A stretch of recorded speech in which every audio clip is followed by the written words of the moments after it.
I support the 12 months wey ECOWAS don give Mali to go back to democratic order because Mali no go fit stand on im own. Na Presido Buhari na im tok dis one.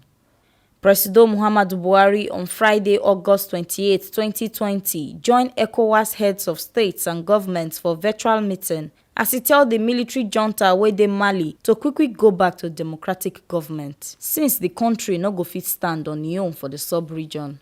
He tok dis one for the third summit of ECOWAS on top sociopolitical crisis wey dey Mali. He yarn say from the briefings wey im don receive from Naija former Presido Goodluck Jonathan, e show say the new military pipo wey take over leadership for Mali never fit do any better thing for the different sectors wey dey there. Presido Buhari come tok say belle sweet am well say dem don release the former Presido of Mali, Boubacar Keita, and e dey alright. He tok say Naija believe say Mali pipo and their military leaders need to understand say their country no strong reach to stand on im own, and dis one dey affect the citizens of Mali and the country as a whole.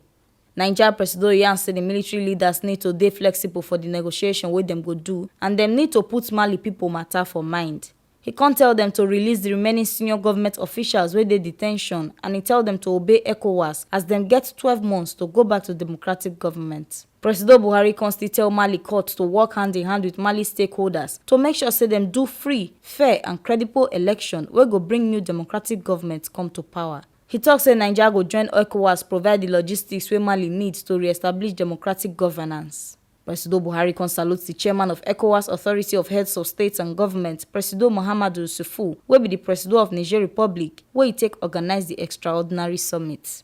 He still salute Alassane Ouattara, wey be the Presido of Côte d'Ivoire, unto him close aide Mamad Dayan, wey don waka go meet Baba God. The things wey ECOWAS leaders talk for the meeting na make Mali return to democratic government and constitutional order within 12 months.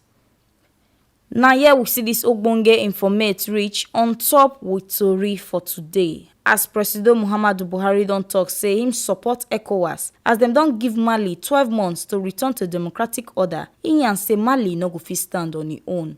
Make una sabi say na TMC TV na im carry this ogbonge informate come give una. My name na Edogogo Edoleye.